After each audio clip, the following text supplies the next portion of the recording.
नमस्कार। सवाल तो बनता है, मैं आप सभी का स्वागत है और मैं हूं आपके साथ आयुष चित्रांश।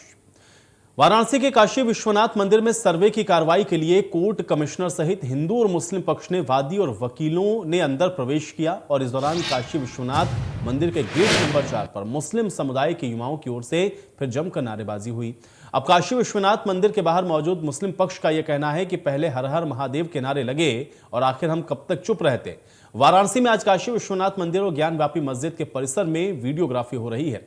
अब वाराणसी की एक अदालत ने परिसर के अंदर श्रृंगार गौरी और कई विग्रह का सर्वे और वीडियोग्राफी कराने के आदेश जारी किए हैं। इसमें अदालत की तरफ से नियुक्त वकील कमिश्नर सर्वे कर रही हैं और ये देखेंगे कि मां श्रृंगार गौरी और दूसरे विग्रह और दूसरे देवताओं की स्थिति क्या है। इस सर्वे में किसी तरह की नापजोख नहीं होगी, लेकिन मंदिर और विग्रह कहां हैं इसका सर्वे जरूर किया जाएगा। तो दावा यह है कि यहां पर मंदिर को तोड़कर मस्जिद बनाई गई और उसके बाद अब चूंकि इसको लेकर के मामला कोर्ट में गया और अब इसको लेकर के कोर्ट ने ही यहां पर वीडियोग्राफी कराने की बात कही।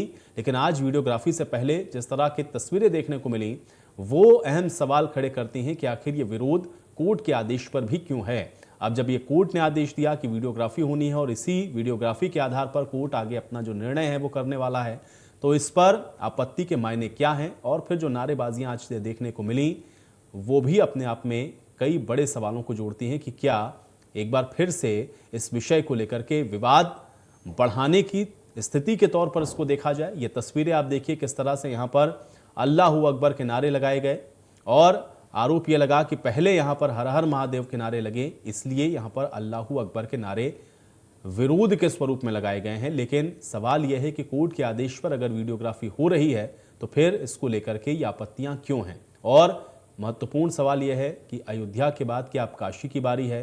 काशी विश्वनाथ और ज्ञानव्यापी को लेकर के ये विवाद आखिर क्यों है, आज हम इस पर चर्चा करेंगे और इसके क्या मायने समझे जाएं, क्योंकि ये तमाम ऐसी महत्वपूर्ण चीज़ें हैं जिसको लेकर के पहले भी कई बार आपने देखा है कि राजनीतिक तौर पर बहुत चर्चाएं हुई हैं। लेकिन अब मामला चूंकि कोर्ट के अंदर है और ज्ञानव्यापी मस्जिद के अंदर श्रृंगार गौरी का मंदिर है, ये दावा है हिंदू पक्ष का, और ऐसे में अब वीडियोग्राफी के बाद क्या कुछ निकलकर सामने आता है ये भी देखना बहुत महत्वपूर्ण होगा। लेकिन आज तस्वीरें जिस तरह की दिखाई पड़ी वो कई बड़े सवालों को इसके साथ जोड़ रही थी कि आखिर ये विवाद और ये विरोध क्यों यहाँ पर देखने को मिला जब कोर्ट के आदेश हैं, और अगर दावा सही नहीं है या वीडियोग्राफी वहाँ पर हो रही है तो फिर उसमें विवाद उत्पन्न करने की आवश्यकता क्या है, क्योंकि जो कुछ भी वीडियोग्राफी में आएगा वो कोर्ट के संज्ञान में जाने के बाद उसके आधार पर ही आगे की जो फैसले हैं, जो निर्णय हैं वो लिए जाएंगे। लेकिन क्या अब अयोध्या के बाद काशी की बारी है, ये एक अहम सवाल है, क्योंकि अयोध्या में आप देख रहे हैं राम मंदिर का निर्माण चल रहा है। लेकिन अब अयोध्या के बाद काशी और मथुरा का जिक्र बहुत ज़ोर शोर से लगातार आप देख रहे हैं कि हो रहा है, और उसी कड़ी में ज्ञानव्यापी मस्जिद, इसके अंदर श्रृंगार गौरी का विग्रह है, मूर्तियां हैं, ये बात दावे के साथ कही जा रही है। और इसलिए जब ये मामला कोर्ट के अंदर गया है तो कोर्ट ने वीडियोग्राफी कराने की बात कही है। लेकिन इस वीडियोग्राफी में क्या निकल कर आएगा ये देखना होगा, और इस वीडियोग्राफी के आधार पर कोर्ट का इस पर निर्णय आगे क्या होता है ये भी उतना ही महत्वपूर्ण रहने वाला है। लेकिन हाँ, कोर्ट के आदेश के बाद आप देखिए किस तरह की जो तस्वीरें हैं आज वो काशी विश्वनाथ और गेट नंबर 4 के आसपास देखने को मिली हैं, चूँकि ज्ञानव्यापी मस्जिद और वहाँ पर वीडियोग्राफी को लेकर के विरोध किया गया, इसको लेकर के वहाँ पर प्रदर्शन किया गया, अल्लाहू अकबर के नारे लगाए गए, और इसलिए इसको एहतियातन आप समझें कि यहाँ पर भारी संख्या में फिर पुलिस फोर्स को भी तैनात करना पड़ा है ताकि किसी तरह की कोई अप्रिय स्थिति न बने। तो श्रृंगार गौरी के विग्रह का दावा ज़रूर है, लेकिन अब चूँकि जो वीडियोग्राफी होगी उसमें क्या कुछ निकलेगा, पूरे देश की निगाहें इस पर रहेंगी, और ये वीडियोग्राफी जो होगी ये कमिश्नर की निगरानी में हो रही है और ये वीडियोग्राफी भेजी जाएगी सीधे तौर पे साक्ष्य के तौर पर कोर्ट के अंदर, और कोर्ट में इसको लेकर के जो फैसला है, जो निर्णय है वो क्या लिया जाएगा ये देखा जाएगा, और उसके आधार पर आगे इस पर जो कार्रवाई है वो सुनिश्चित होंगी। लेकिन अभी फिलहाल की जो स्थिति है उसकी तस्वीरें हमने आपको दिखाई हैं। लगातार आपने देखा कि किस तरह से आज पूरा दिन इसको लेकर के उपापोह की भी स्थिति थी, वहाँ पर जो संशय था वो भी बरकरार था, और लगातार स्थिति को संभालने के लिए पुलिस और प्रशासन कवायद करता हुआ दिखा है। और विरोध के स्वरूप आपने देखा कि फिर नारेबाजी भी यहाँ पर की गई है, और उसके बाद पुलिस ने एहतियातन यहाँ पर फोर्स है उसको और बढ़ाया है। क्योंकि अभी ये वीडियोग्राफी कल और होनी है, इसलिए लगातार इस संवेदनशील इस पूरे इलाके को पुलिस ने एक तरीके से छावनी में तब्दील कर दिया। वैसे भी काशी विश्वनाथ मंदिर के आसपास आप देखते हैं कि सुरक्षा बेहद कड़ी रहती है, लेकिन अब चूंकि ये विवाद की स्थिति है, इसको लेकर के आपने देखा है कि विरोध हुआ है। और पहले भी जब ये मामला उठा उस वक्त भी इसी तरह के विरोध के स्वर उठे थे, लेकिन अब चूंकि कोर्ट के आदेश हैं इसलिए उसको इम्प्लीमेंट कराना ज़रूरी है।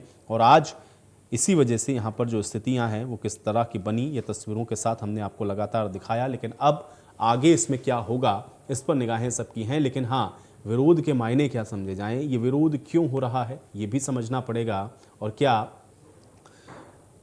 ये मान के चलें कि अब अयोध्या के बाद काशी की बारी है? क्योंकि इस स्लोगन के तौर पर हम लोगों ने खूब सुना है, या आपने देखा है कि राजनीतिक तौर पर इसकी चर्चाएं खूब हुई हैं, लेकिन अब अगर उसी कड़ी में आगे बढ़ते हुए वो कदम दिख रहे हो तो फिर इसकी भी चर्चा शुरू हो रही है कि क्या अयोध्या के बाद अब काशी, जहाँ पे ज्ञानवापी को लेकर के विवाद है, क्या वहाँ पर भी अब जो दावे किए जा रहे हैं उसको पुख्ता करने की इस समय कोशिश हो रही है? क्योंकि ये दावे बहुत समय से हैं, ये बहुत पहले से हैं कि वहाँ पर मंदिर विग्रह है, वहाँ पर श्रृंगार गौरी का मंदिर है, और इस तरह के तमाम आपने देखा है कि जो दावे हैं वो लगातार होते रहे हैं। लेकिन इतना मुखर होकर के आपने देखा कि कभी इनकी चर्चा नहीं हुई। लेकिन अब चूँकि इसको लेकर के जो याचिका लगी कोर्ट के अंदर, अब कोर्ट ने ही उसी का आधार बनाते हुए इस पर जो पक्ष है वो जानने के लिए वीडियोग्राफी कराने की बात कही। चूँकि साक्ष्यों को जब आपको रखना पड़ेगा तो वो साक्ष्य आपको तभी मिल सकते हैं जिसका दावा आप कर रहे हैं, वो तस्वीर के तौर पर हो सकते हैं, और वहाँ पर क्या है इसके बारे में कोर्ट को बताना पड़ेगा। और उसी साक्ष्य को जुटाने के लिए अब कमिश्नर की अगुवाई में एक पूरी टीम बनाई गई है जो कि वीडियोग्राफी कर रही है। आज भी वीडियोग्राफी हुई है, कल भी ये वीडियोग्राफी होगी। लेकिन वीडियोग्राफी में क्या निकलेगा और वीडियोग्राफी के बाद उसके आधार पर अब कोर्ट क्या निर्णय लेता है ये देखना होगा। और जो दावे किए जा रहे हैं, क्या वो दावे पुख्ता होंगे इस वीडियोग्राफी के बाद? क्या उस वीडियोग्राफी के अंदर ऐसी कुछ चीज़ें नज़र आएंगी जिनके दावे होते रहे हैं कि वहाँ पर श्रृंगार गौरी का विग्रह है या फिर वहाँ पर हिंदू देवी देवताओं की मूर्तियाँ हैं? ये दावे हैं। अब चूंकि उसके अंदर क्या है ये किसी को नहीं पता, और इसलिए वीडियोग्राफी के बाद अब क्या उसमें निकलेगा उसके आधार पर ही कोर्ट के निर्णय पर सबकी निगाहें होंगी। और इसलिए कोर्ट ने इसकी वीडियोग्राफी कराने की बात कही है। आज ये वीडियोग्राफी हुई और कल भी ये वीडियोग्राफी होने की अभी संभावना जताई गई है, और इसलिए एहतियातन यहाँ पर जो पुलिस फोर्स है उसको तैनात किया गया है, सिक्योरिटीज़ को यहाँ पर और कड़ा किया गया है ताकि किसी भी तरह की कोई अराजक स्थिति यहाँ पर ना बने। हालांकि आज दिन में आपने देखा कि 2-3 बार इस तरह की स्थितियां बनी जब नारेबाजी खूब जमकर हुई। एक महिला ने यहाँ पर नमाज भी पढ़ी आकर के, उसके बाद आपने देखा उसको लेकर के भी विवाद हुआ। फिर कुछ आपने देखा कि युवकों के द्वारा यहाँ पे अल्लाहू अकबर के नारे लगाए गए।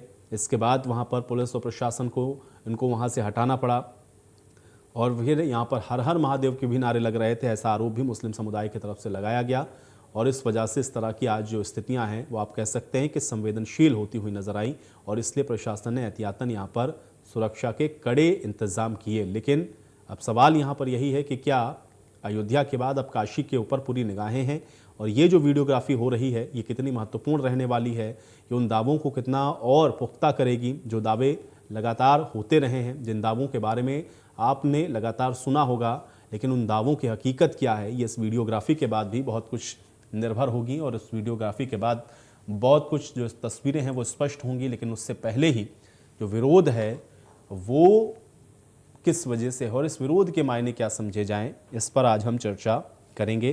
क्योंकि इसको लेकर के विवाद बहुत पुराना रहा है, और जिस समय से अयोध्या को लेकर के चर्चा होती थी उस समय काशी का भी नाम उसके साथ जुड़ता था, मथुरा का भी उसके साथ जिक्र होता था। लेकिन अब अयोध्या का विवाद चूंकि समाप्त हो चुका है, वहां पे राम मंदिर बन रहा है। काशी विश्वनाथ में भी आपने देखा कि काशी कॉरिडोर का निर्माण हुआ, मंदिर का नया भव्य स्वरूप बन रहा है। लेकिन ज्ञानवापी को लेकर के जो विवाद था, अब उसमें भी आप कह सकते हैं कि एक कदम और आगे बढ़ते हुए नजर आ रहे हैं। चूंकि अब कोर्ट का आदेश है, वीडियोग्राफी कराने की बात है, जो दावे हैं उनको कोर्ट में साबित करना होगा, और इसलिए ये वीडियोग्राफी का आज जो आदेश हुआ उसको कमिश्नर की निगरानी में शुरू किया गया है। लेकिन अब इस वीडियोग्राफी के बाद इसमें क्या निकलेगा ये देखना बहुत महत्वपूर्ण रहने वाला है।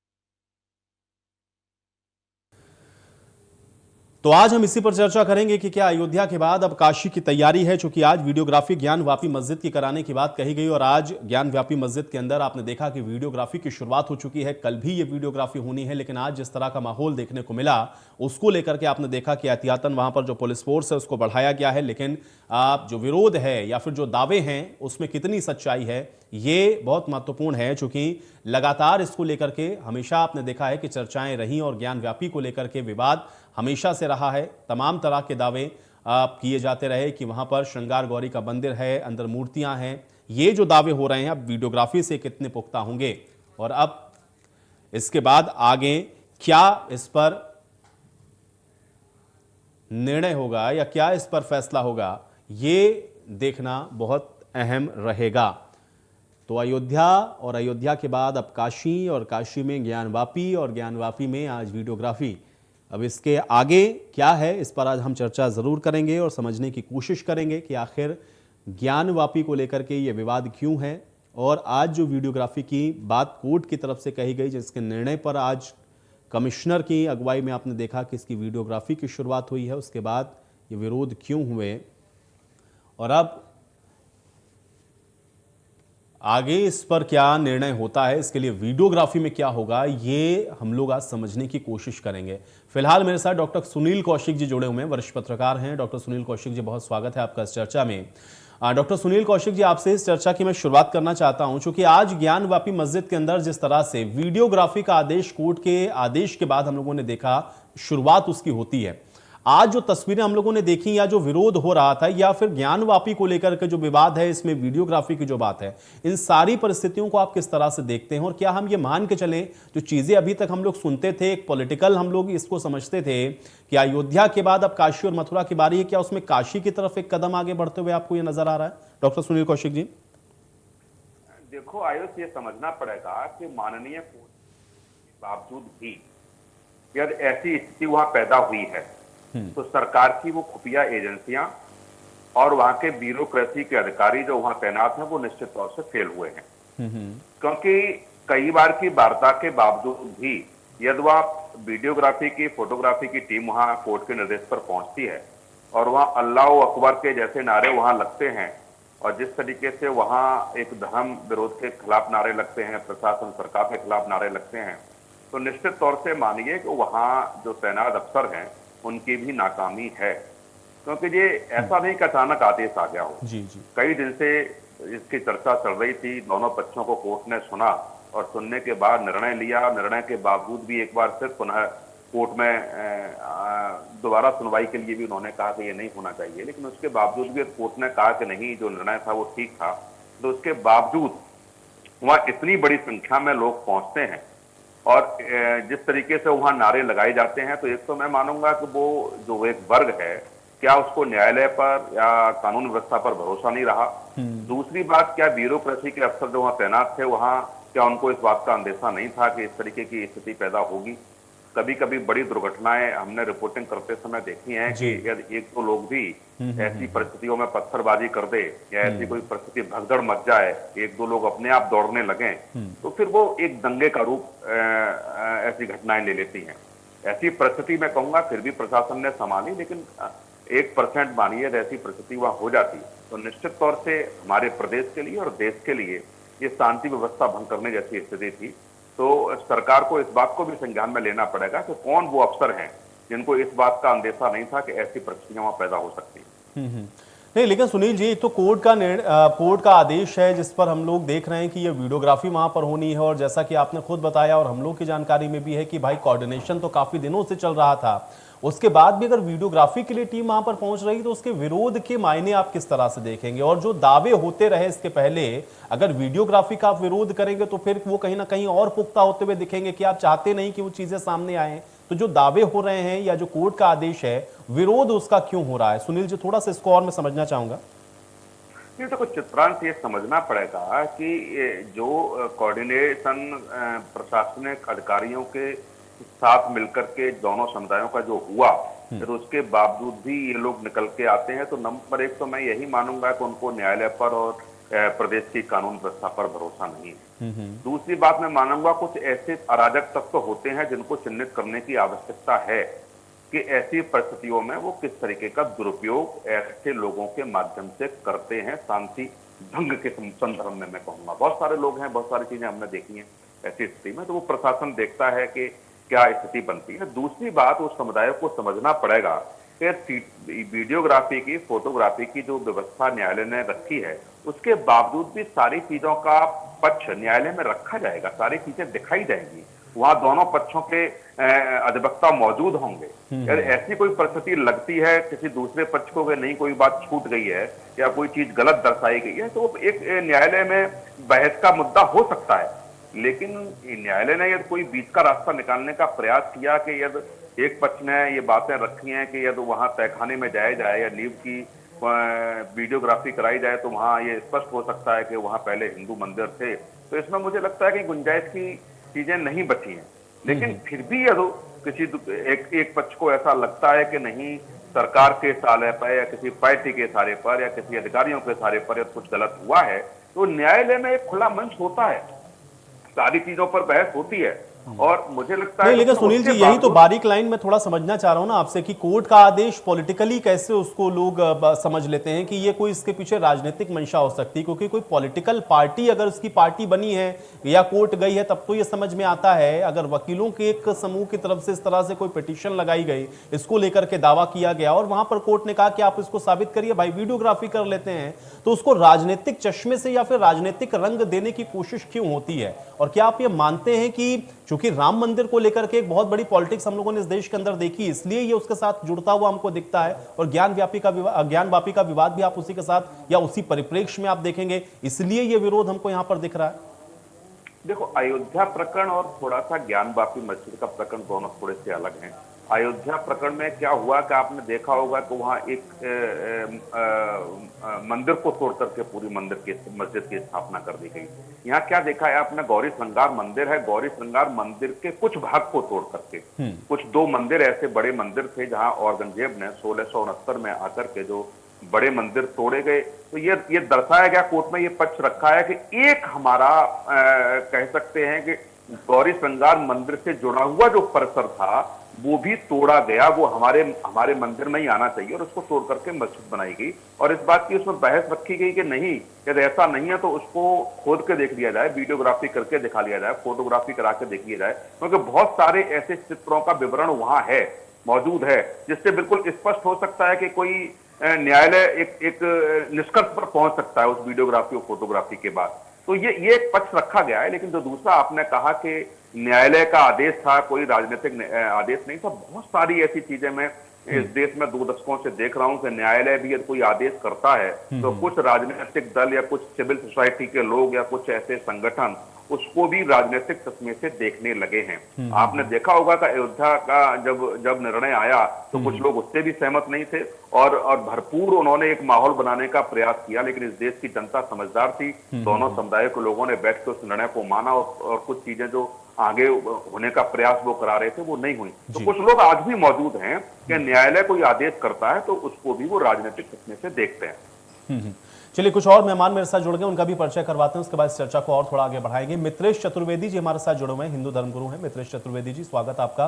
शरद त्रिवेदी जी हमारे साथ जुड़ चुके हैं, प्रवक्ता भारतीय जनता पार्टी के। शरद त्रिवेदी जी, आपका भी स्वागत। सलाहुद्दीन शिबू जी हमारे साथ जुड़े हुए हैं, मुस्लिम स्कॉलर हैं। सलाहुद्दीन शिबू जी, आपका भी इस चर्चा में स्वागत है। और अशोक यादव जी भी हमारे साथ जुड़े हुए हैं, समाजवादी पार्टी के नेता हैं। अशोक जी, आपका भी स्वागत है।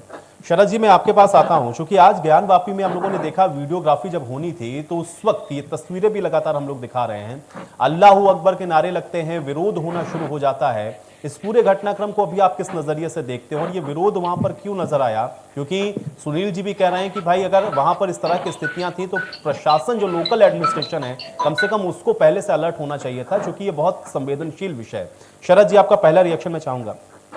देखिए, ऐसा है कि ये एक निजी याचिका पे कोर्ट का ऑर्डर हुआ था जिसमें इसका सर्वे कराया गया था, एक साक्ष्य तलाश करने की, इन्वेस्टिगेशन इंक्वायरी करने की एक कोशिश थी जिसके तहत ये वीडियोग्राफी होनी थी। तो उसमें किसी को भी कोई विरोध करने का कोई औचित्य नहीं है। और लेकिन कुछ अराजक तत्व हैं जो हर चीज में कहीं ना कहीं अपना फायदा देखते हैं, उनको कहीं ना कहीं सत्ता फसाद खुराफात हो उससे इन लोगों की अपनी जो लोकल राजनीति है वो चमकती है। तो ये एक प्योरली जुडिशियल मामला है, इसका किसी से कोई लेना देना नहीं है, और जो साक्ष्य आएंगे उसमें कोर्ट जो फैसला करना करेगा, इसमें कोई कमेंट भी नहीं कर सकता है। दूसरी चीज ये है कि जैसे इस तरह के जो अराजक तत्व हैं, इनको डील करने के लिए पुलिस टोटली फुल ट्रेनिंग दी जाती है। तो ये नहीं कि जैसे ही कोई आता है उसके साथ मारपीट हो जाती है, उनको रोकने की कोशिश की जाती है, उनको समझा बुझा के हटा दिया जाता है। फौज नहीं है जहाँ पे कि आपने आसपास लगा दिया है, जो आया उसको गोली मार दी जाएगी। तो जैसे आपने देखा कि जो गोरखपुर मंदिर में, गोरखधाम मंदिर में जो हमला हुआ था, उसको भी हमारे सुरक्षा बल पूरी तरह सक्षम है उनको डील करने के लिए। आपकी बार भी उन लोगों को, जो लोग आए थे इस तरह के नारेबाजी, कुछ अराजक हरकतों को अंजाम देने आए थे, उनको वहां से दबाव बना के समझा के उनको हटा दिया गया है। ये एक साधारण सी पुलिस प्रक्रिया है, इसमें कोई प्रशासन की तरफ से कोई गड़बड़ी नहीं हुई है। बहुत शांति से ये सर्वे किया गया है। जो लोग अंदर गए थे उनकी जांच करी गई थी। कोई गैर कानूनी व्यक्ति या कोई अराजक तत्व को अंदर नहीं जाने दिया गया। जो बाहर अपने नारेबाजी कर रहे थे उनको वहां से हटा दिया गया। तो इसमें कोई दिक्कत नहीं हुई है। जो न्यायालय का आज्ञा का पालन किया गया है और आगे भी ऐसा ही होगा। चलिए ठीक है। अशोक जी, किस तरह से आप देखेंगे आज जिस तरह से हम लोगों ने देखा कि एक तो वीडियोग्राफी की जो आदेश थे वो तो कोर्ट के थे, लेकिन वहां पर विरोध हम लोगों ने देखा, नारेबाजी हम लोगों ने देखी। इस पूरे घटनाक्रम को आप किस तरीके से देखते हैं अशोक जी? देखिए, डॉक्टर कौशिक जी बहुत योग्य आदमी हैं। जिस तरह सफाई से कायदे से ने बात रखी है मुझे बहुत पसंद आई। और शरद त्रिवेदी जी हमारे पुराने मित्र हैं, निश्चित तौर पर ये बात है। लेकिन आज की बात ये है, अगर हम ये कहें पूरे देश के, देखिए डिबेट कई तरह से होती है, रियलिस्टिक होती है, इमोशनल होती है, और कंट्री के प्रति हमारी आस्था क्या है ये भी होती है। अब ये बातें हमारे मित्रों ने कह दी। मैं इतना कहना चाहता हूं कि मजहबी उन्माद का फिर आगमन इस देश में, मजहबी उन्माद का फिर आगमन इस देश में, फिर तुम्हें कैसे मिले चैनो अमन इस देश में, और फिर कबीले जातियों के अब यहाँ बसने लगे, क्यों विषैला हो गया वातावरण इस देश में। केवल ज्ञान बापी की बात नहीं है, मैं पिछले 1-2 महीने से लगातार ये सुन रहा हूं। पूरे देश के अंदर जहां मस्जिद हो वहां पर वो नारे लगा रहे हैं, वो हनुमान चालीसा पढ़ रहे हैं। देखिए, मेरा साफ कहना है कि तुम भी इंसान हो, हम भी इंसान हैं, बस उसी एक मालिक की पहचान है। हम ये समझा नहीं पाए। अगर हम ये समझाते थे अल्लाह ईश्वर सब एक हैं, वो नहीं समझा पाई। दुर्भाग्य हमारे देश का ये है कि हमारे देश में 2 करोड़ बाबा हैं, 2 करोड़ मौलवी हैं। मुझे गिनती मालूम है, 4 करोड़ लोग हमारे देश में बोझ हैं। ये हमारे किसी काम नहीं आते हैं, न सेना में जा सकते हैं, न समाज को अच्छा बना सकते हैं। ये लोग जितने भी हैं, ये हमारे देश में डिस्टर्बेंस पैदा करते हैं। मैं आपसे एक सवाल करता हूं कौशिक जी, एक MBBS का स्टूडेंट हो जो हमारे देश का भविष्य है, एक कोई IT का स्टूडेंट हो, आप उससे पूछना ज्ञान बापी क्या, वो नहीं बता पाएगा। तो आने वाले देश के जो भविष्य है उन्हें ये पता नहीं है कि बवाल क्या है। तो रोज रोज नए बवाल निकाल के देश में जो अशांति हो रही है। देखिए, सरकार बहुत मजबूत है, सरकार केंद्र में मजबूत है। मैं तो कहता हूं, अगर मेरा मंदिर है, मेरी राजी बाजी से कोई आदमी पढ़ता है तो पढ़े, नवाजा के। ऐसा होता है तमाम हिंदुस्तान में, ऐसे हैं जहां मुसलमान मंदिर की सेवा करता है, लेकिन वहां भाव अच्छा होता है। जहां भाव स्वार्थ का होता है, जहां कब्जे का होता है, जहां ये। लेकिन अशोक जी, आपको लग रहा है कि ये पॉलिटिकली हो रहा है, क्योंकि ये तो कोर्ट का आदेश था, और अगर विरोध होने लगा तो इसको आप राजनीति से कैसे जोड़ेंगे? देखिए, कोर्ट हमारे देश में बेबी में कांड हुआ था 41 साल पहले। 41 साल बाद भी आज तक फैसला नहीं आया भाई। अकरुद्दीन ओवैसी जो था इसका भाई, सबने सुना, उसने कहा था हम 15 मिनट में सारा हिंदुस्तान काट के फेंक देंगे, उसे छोड़ दिया गया। मतलब देश के अंदर शक्ति होनी चाहिए। इस धर्म को लेके अगर शक्ति हम नहीं करते हैं, हम घर में पूजा पाठ करें, कुछ भी करें, अगर हम बाहर आके अल्लाह अकबर करेंगे, हम मस्जिद में जाके अल्लाह अकबर करेंगे, हम जाके हम मंदिर में जय श्री राम करेंगे, हमारे मन से हो सकता है, हमारे सहमत से हो सकता है, लेकिन हमारे बैर भाव से करेंगे तो देश का वातावरण खराब होगा। इसके लिए मोदी योगी जी को नहीं, देखिए हमारी बात भावनात्मक है। नहीं, ठीक बात आपने कही, लेकिन आपने एक बात जो कही कि भाई देखिए, आपने मौलवियों को भी कहा, आपने कहा कि जो हमारे यहाँ धर्मगुरु हैं या जो पंडित हैं, आपने कहा कि वो बोझ है, तो भाई मुझे इस पर एक रिएक्शन लेना पड़ेगा।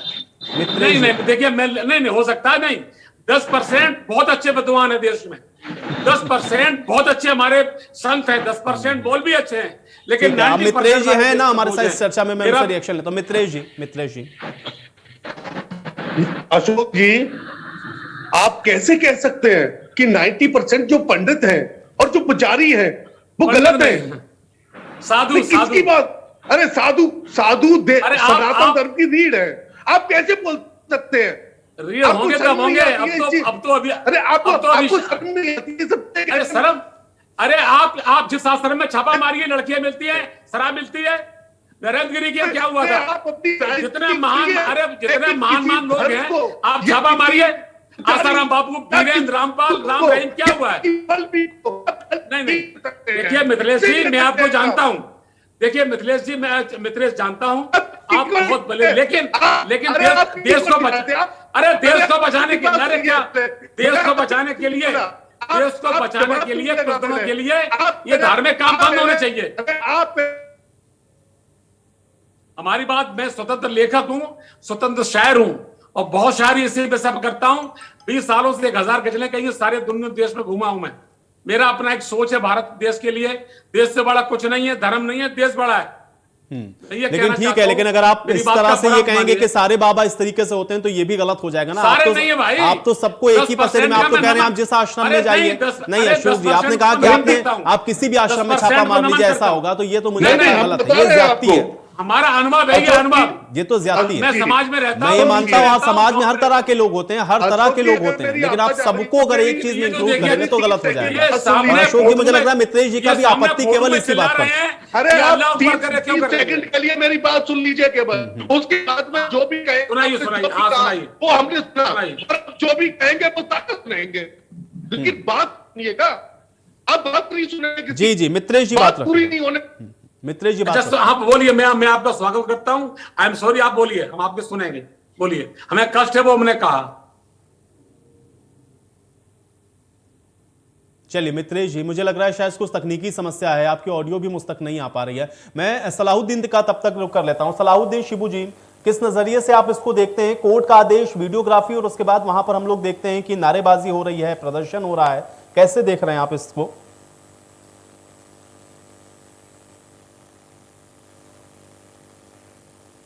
शिबू जी, आपको आवाज मिल रही है? जी, मेरी आवाज आ रही है? जी जी, शिबू जी बात रखें। मेरा मानना यह है, एक इंडियन होने के नाते, एक वकील होने के नाते, कि कोर्ट के किसी भी आदेश में या किसी भी फैसले के खिलाफ कोई हरकत करना या उसका विरोध करना ये ठीक नहीं है। लेकिन सवाल यह है कि इस तरह का माहौल कौन लोग बना रहे हैं, कौन लोग पैदा कर रहे हैं, इस पर भी हमको अब सोचना होगा। जी, ये देश के भविष्य का सवाल है, देश के नौजवानों का सवाल है, देश की एकता अखंडता का सवाल है। पिछले लगातार कई सालों से देखा जा रहा है कि रोज किसी न किसी चीज को मुद्दा बनाकर किसी न किसी धर्म विशेष पर हमला होता है, किसी कमजोर पर हमला होता है, और पूरे देश के अंदर एक अजीब सा माहौल खड़ा किया जा रहा है। देश को दो भागों में बांटने की कोशिश की जा रही है। तो हमको लगता है इस मुकदमे को अचानक इतनी हवा देना, इतना तूल देना, ये भी कहीं ना कहीं इसी तरह की सियासत का शिकार है। और दूसरी चीज, जो गवर्नमेंट है, वो गवर्नमेंट का भी इसमें कहीं ना कहीं सपोर्ट इसलिए है कि गवर्नमेंट कॉरिडोर बनाना चाहती है वहां पे, और कॉरिडोर बनाने के लिए उसको मस्जिद की जमीन की आवश्यकता है। तो इसलिए गवर्नमेंट से जुड़े वो तमाम दल जो उनको सहयोग करते आए हैं, जो सांप्रदायिक शक्तियां हैं, ताकतें हैं, उनको आगे किया गया है और उनके जरिए इस मुकदमे को लड़ा जा रहा है। और कहीं ना कहीं गवर्नमेंट का इसमें पीछे सपोर्ट है, पीछे हाथ है। मैं ये कहना चाहता हूं कि 1991 में प्लेस ऑफ वर्शिप एक्ट जब आया तो इसी को लेके आया था कि भविष्य में इस तरह की घटनाएं ना हो सके जो बाबरी मस्जिद राम जन्मभूमि को लेकर हो रही थी। और ये कहा गया था कि 15 अगस्त 1947 को जो भी धर्म स्थल जिस शक्ल में है वो उसी शक्ल में रहेगा, एक्सेप्ट बाबरी मस्जिद। लेकिन बाबरी मस्जिद का डिमोलिशन होना, मुकदमा हारना, सब कुछ करने के बाद मस्जिद को दे देना, मस्जिद की जमीन पूरी ऑर्डर करके कोर्ट के ऑर्डर के थ्रू चली गई। सारा मुसलमान चुप रहा, सबने कोर्ट के फैसले का स्वागत किया। आज भी हम फैसले का स्वागत करते हैं। हालांकि बाबरी मस्जिद के मुकदमे में भी देखा गया था, जो सारी फिजिकल एविडेंसेस थी, जो सारी डॉक्यूमेंट्री एविडेंसेस थी, सारी एविडेंस को किनारे करके सिर्फ पुरातत्व की रिपोर्ट के आधार पर फैसला आया। और साथ में यह भी कहा गया कि यह फैसला आस्था के आधार पर है। सुप्रीम कोर्ट ने बिल्कुल एक नया आयाम दिया जुडिशरी को और यह बताया कि आस्था के आधार पर ही फैसले हो सकते हैं। तो उसी को बेस बनाकर, उसी को आधार बनाकर यह सर्वेक्षण की एप्लीकेशन दी गई है। ताकि प्री प्लान वे में जैसे उसमें किया गया था कुछ अवशेष पुराने हिंदू धर्म की नहीं, लेकिन शिबू जी सिर्फ आस्था के आधार पर ही है ऐसा फैसला तो खैर सुप्रीम कोर्ट ने नहीं दिया। एविडेंस तो देखे ना सुप्रीम कोर्ट ने। सारी दुनिया जानती है। अगर आस्था के ही आधार पर देना होता, बहुसंख्यकों की आस्था के आधार पर, तो इतना लंबा मामला सुप्रीम कोर्ट में चलने की जरूरत ही नहीं थी। सारी दुनिया जानती है कि ये फैसला आस्था के आधार पे बाकायदा जिस तरह का जजमेंट है, सबको मालूम है कि आस्था के आधार पर सारी डॉक्यूमेंट्री एविडेंसेस को किनारे किया गया, तो उसमें सर्वेक्षण रिपोर्ट को जो है बेस बनाया गया, उसी को इन लोगों तो ने बेस बनाया गया ना, ये एसआई की जो रिपोर्ट थी और उसमें खुदाई में जो चीजें मिली वही तो बेस बना उसका। अब खुदाई में कौन सी चीज क्या मिली, कैसे रखवाई गई, ये अब देखिए अब जो तो मिल रहा है उस पर आप सवाल खड़े करेंगे, फिर कहेंगे कि देखिए कोर्ट ने आस्था के आधार पर फैसला कर दिया। मैं बताता हूँ आपको, यहाँ तो रात में किसी के खेत में भी एक मूर्ति रख दी जाती है, सुबह कहा जाता है कि यहाँ भगवान निकले, यहाँ तो मंदिर थी। ये तो यहाँ का प्रचलन है। ठीक है, तो हमको लगता है इस तरह की हरकतें ही बंद होनी चाहिए। तो फिर तो खुदाई की जरूरत ही नहीं थी, फिर क्या जरूरत थी, फिर तो करवाते ही नहीं। कोई अगर वहां रख ही सकता था और रखते ही भी, और अगर रखना ही था तो बहुत पहले रख देते वहां ले जाकर के, इतना लंबा प्रकरण चलाने की जरूरत ही नहीं थी। आप तो कोर्ट के डिसीजन के ऊपर भी आपने आप क्वेश्चन में, आप तो एक तरफ कह रहे हैं कि आप सम्मान करते हैं, दूसरी तरफ कह रहे हैं आस्था के आधार पर उन्होंने दे दिया। कोर्ट हमेशा एविडेंस देखता है शिबू जी, कोर्ट हमेशा एविडेंस देखता है। कोर्ट कभी भी ऐसा नहीं हो सकता कि बिना किसी एविडेंस के कोई फैसला सुना दे शिबू जी, और आप वकील हैं, मुझसे और बेहतर आप जानते हैं। चलिए मित्रेश जी मेरी बात सुने, 1991 के एक्ट के बाद जो इस तरह की, ठीक है, मैंने सुन लिया शिबू जी, मैंने सुन लिया आपकी बात, लेकिन ऐसा नहीं है कि सिर्फ आस्था के आधार पर ही यह फैसला था। मित्रेश चतुर्वेदी जी, आपकी बात अधूरी थी, कंप्लीट करें।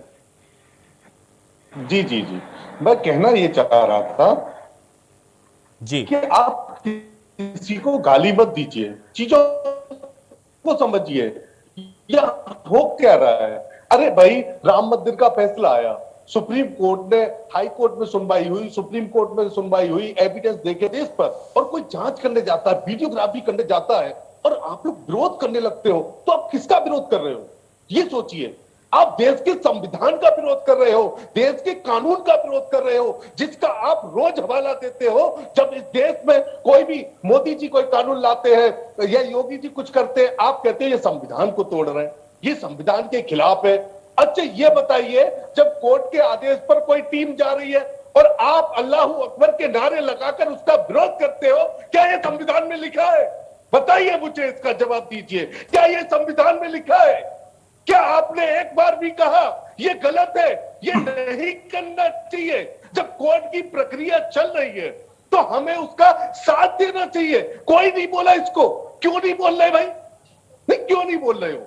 अरे आपको, अगर आप वाकई संविधान की बात करते हैं, अगर आप वाकई में कानून की बात करते हैं, अगर वाकई में आप राज्य की बात करते हैं, तो आपको बात करनी चाहिए कि जो कोर्ट ने आदेश दिया है, कोर्ट ने कहा है जांच करिए, तो जांच में सभी को सहयोग करना चाहिए, ना कि इस चैनल पर बैठकर शाम को आपको यह कहना चाहिए कि भाई पंडित सारे देश को बर्बाद कर रहे हैं। पंडित नहीं साहब, ये नहीं कहना चाहिए, इससे देश का भला नहीं होगा। 90% साधु भी, साधु 10% ब्राह्मण और साधु, ब्राह्मण और, देखिए ब्राह्मण और साधु सनातन की रीढ़ है, ये समझिए। और आप विकास की बात करते हैं, विकास जरूरी है, लेकिन साथ ही साथ अपने धर्म को भी जिंदा रखना होता है।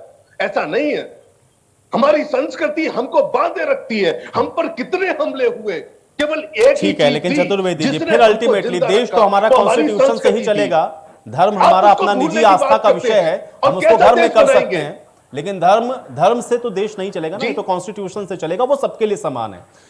आप सुनील जी, नहीं बिल्कुल सही है, लेकिन आपका ये सवाल सही है। देखिए इसीलिए तो हमने भी कहा ना कि कोई सवाल खड़े कर रहा है, अगर कोर्ट के आदेश पर सवाल है तो उस पर हमारा भी सवाल है, लेकिन बाकी तो संविधान से ही चलेगा ये देश। सुनील कौशिक जी, जो बात यहां पर अभी शिबू जी ने कही है, क्या आपको लग रहा है कि ये इस तरीके की जो परिस्थितियां हैं उस वजह से ही हम देख रहे हैं कि यहां पे बाहर आकर के अल्लाहू अकबर के नारे लगाना, या कोर्ट के आदेश को नहीं समझना, या उसके विरोध के स्वरूप में लोगों का खड़े हो जाना? क्योंकि अभी यहां पे राम मंदिर के फैसले को भी कोर्ट किया गया। सुनील जी, कैसे देखेंगे इसको? देखो, चित्रांश ये समझना पड़ेगा, जो आपके मुस्लिम स्कॉलर कह रहे थे कि कुछ दिनों से ऐसा हो रहा है, इसके भी मुझे लगता है कि बहुत पीछे जाने की आवश्यकता है कि जब किसी भी शासन से, सत्ता से जिस चीज का न्याय मिलने की उम्मीद होती है, मुझे लगता है कि जनता उधर ही अग्रसर होती है। जैसे आपने देखा होगा कि जब मायावती जी की सरकार थी उत्तर प्रदेश से, मैं पूरे देश की बात नहीं करूंगा क्योंकि फिर बहुत बड़ी बात हो जाएगी, तो आपने देखा होगा कि तमाम जन समुदाय 311 के मुकदमे लगे और ये कहा कि साहब हमको बहुत परेशान किया गया, तमाम चीजें रही। उसके बाद एक समाजवादी पार्टी की सरकार आती है तो कुछ लोग उन्होंने उसी चीज का बदला लिया और तमाम 302 के मुकदमे भी उनके खिलाफ लगाए गए, डकैती के मुकदमे भी लगाए। तो एक मुझे लगता था कि वो लगा के जब मायावती जी की सरकार थी तो उन्होंने हमारा दुरुपयोग किया, लेकिन वो समुदाय चाहता था कि नहीं, हमें इस सरकार में न्याय मिल सकता है जो कई पीढ़ियों से हमको हमारे साथ अन्याय हुआ है। तो कहने का मतलब यह है कि यदि कोई भी सत्ता आती है तो एक जो जन समुदाय होता है उसको लगता है कि हाँ मुझे यहाँ से न्याय मिल सकता है, वो कोई भी समुदाय हो सकता है, तो एक अपेक्षा है कि वो कोर्ट की शरण लेता है और सरकार की शरण लेता है।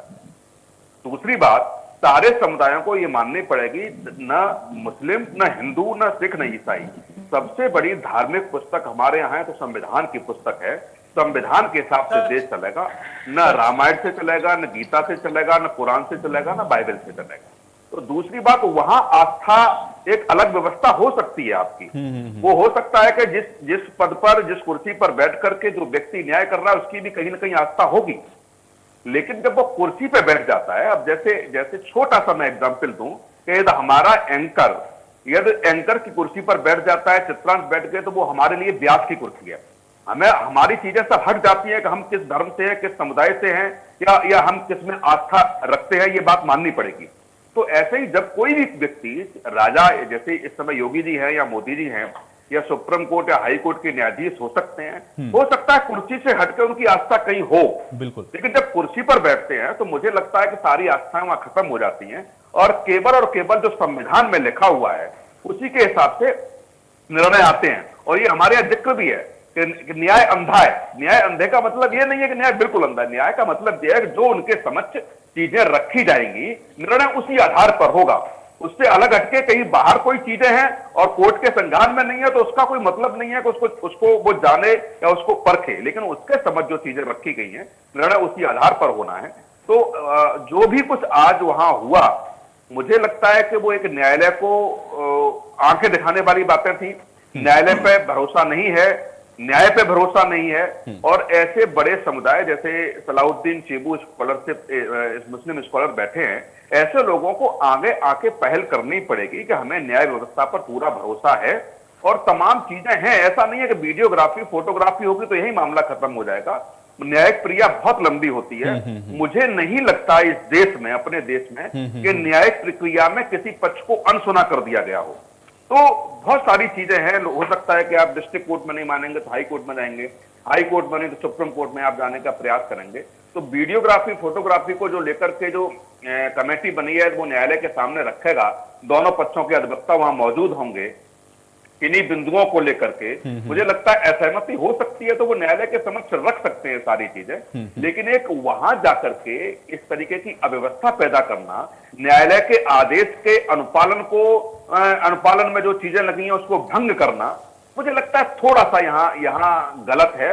और इसमें उस समुदाय के वरिष्ठ लोगों को सामने आकर के ये एक संदेश देना चाहिए कि हमें न्याय व्यवस्था पर पूरा भरोसा है, जो भी कुछ होगा हम न्यायिक लड़ाई लड़ेंगे, हमें सड़कों पर लड़ाई नहीं लड़नी है। बिल्कुल, हमारे संविधान में सारी व्यवस्थाएं मौजूद हैं। और दूसरी जो अशोक जी कह रहे थे, मैं इस बात से बिल्कुल सहमत नहीं हूं कि 90% और 10% की बात आ रही है। मुझे लगता है उन्होंने नेताओं का भी जिक्र कर दिया होता कि पॉलिटिकल लोग 10% 5% सही है, 90% कैसे हैं, तो और अच्छी बात होती। और अशोक जी यहाँ इस समय आप इस मंच पर समाजवादी पार्टी के नेता के रूप में बैठे हैं, एक लेखक और शायर के रूप में नहीं बैठे हैं। तो एक मुझे लगता है कि एक पार्टी लाइन भी आपके लिए बड़ा महत्व रखती है। कोई दूसरा मंच होता तो आप खुल के एक लेखक के रूप में बात कह सकते थे, लेकिन जो चीजें आपने कही वो समाजवादी पार्टी के नेता के रूप में स्वीकार नहीं थी। मैं जवाब दूंगा। नहीं, ठीक है अशोक जी, मैं आऊंगा अभी आपके पास। पहले मैं शरद जी से एक रिएक्शन लेता हूं। शरद जी, एक बात यहां पर अभी इसी चर्चा में ये भी हुई कि देखिए ठीक है, आप लोग एकदम ऐसा नहीं है कि डायरेक्ट आपका इन्वॉल्वमेंट है, लेकिन हाँ, चूंकि एक तो आप कॉरिडोर बनाना चाहते हैं, दूसरा ये है कि आपके जो लोग बाहर से आपको सपोर्ट करने वाले हैं वही कोर्ट चले जाते हैं, फिर इस तरह के आदेश आ जाते हैं, क्योंकि ये सूट करता है शरद जी आप लोगों की पॉलिटिक्स को। इस पर एक रिएक्शन चाहूंगा मैं। लोकतंत्र में आजादी, आप किसी के खिलाफ केस फाइल कर सकते हैं और सबसे ज्यादा केस जो है सरकार के खिलाफ फाइल होते हैं। तो अगर सरकार चाहती तो सरकार बहुत कुछ कर सकती थी, लेकिन सरकार ये नहीं चाहती कि किसी तरह का कोई झगड़ा झंझट, कोई अराजक तत्वों को कोई मौका मिले खुराफात करने का। ये इसका सरकार का कोई इस तरह का मंशा नहीं है। मैं दूसरी चीज कहना चाहूंगा कि मेरे भाई अशोक जी से मुझे उम्मीद नहीं थी कि वो 2 करोड़ जो हमारे साधु संत हैं उनको कहेंगे कि वो बलात्कार, हत्या और ड्रग्स के काम में शामिल है, क्योंकि अशोक जी तो खुद ही भगवान कृष्ण के वंशज हैं। उनका तो वो भगवान कृष्ण, अरे उनका रोल क्या है? रोल हमें आप रोल बता दीजिए, उनका रोल क्या है देश के लिए? शोभा नहीं देती हमें आप अगले बार नहीं, हमें उनका रोल क्या देश के लिए? खुशी है कि आप रोल बताइए। अशोक जी ने, मुझे एक बात की खुशी है कि अशोक जी ने कम से कम अपनी गलती स्वीकारी और उसमें से 20 लाख लोगों को उन्होंने हमेशा स्वीकारूंगा भाई, रोज आपके साथ आऊंगा तो गलती बोलूंगा, लेकिन अशोक भाई ने उसमें से हटा दिया, ये बहुत बड़ी उनकी कृपा है। लेकिन थोड़ा सा और अगर आगे सोचे तो शायद हमारी समझ से देश के लिए बेहतरी होगी। एक और चीज मैं कहना चाहूंगा कि इसमें देखिए, हमारी पूरे देश की और हमारे हर व्यक्ति की आस्था संविधान में होनी चाहिए। दिक्कत तब होती है जब हमारा फायदा होता तो हम संविधान में आस्था हो जाती, न्यायपालिका में आस्था हो जाती। जब हमारा फायदा नहीं होता तो न्यायपालिका से हमारी आस्था खत्म हो जाती है। जैसे शाबानो केस में न्यायपालिका से हमारी आस्था खत्म हो गई और हमारी आस्था जो है वो संसद में पहुंच गई। और जब राम मंदिर का किस्सा हुआ तो संसद से आस्था फिर हमारी जो है न्यायपालिका में पहुंच गई। तो ये स्वार्थ रूपी आस्था ना हो हमारी, हम लोग न्याय की बात करें। जब एक कोर्ट ने फैसला किया है कि साहब ये चीज गलत है, ऐसा हुआ था, जो वहां पुरातत्व विभाग ने सर्वेक्षण किया था उसमें चीजें निकली थी, अब उसमें शिबू जी खुद वकील हैं और वो कह रहे हैं कि नहीं जी क्या मटेरियल निकला, क्या नहीं निकला और क्या उसमें एविडेंस निकली, उसका क्या मतलब था, क्या नहीं था। ये तो बहुत ही अशोभनीय बात है कि हम लोग अपने जो हमारा, जिसपे आज हर व्यक्ति, आज हम लोग जब भी कोई किसी से कहते हैं चलो, तो कहते हैं कि हम तुम्हें कचहरी में देख लेंगे। हमें आज भी हर व्यक्ति, छोटे से छोटा बड़े से बड़ा व्यक्ति कहता है हम तुम्हें कोर्ट में देख लेंगे, क्योंकि हमें मालूम है कोर्ट में हमें न्याय मिलेगा। लेकिन आज अगर हम त्रिवेदी जी, मतलब कुल मिलाकर आपकी बात का लंबुलवाब यही है कि हमको भरोसा रखना होगा और जब हम इन व्यवस्थाओं पे भरोसा रखेंगे तभी हम न्याय की उम्मीद कर सकते हैं। शुक्रिया आप सभी का समय निकालने के लिए, चर्चा का हिस्सा बनने के लिए। बड़ी जानकारी आ रही है, बड़ी खबर का रुख कर लेते हैं।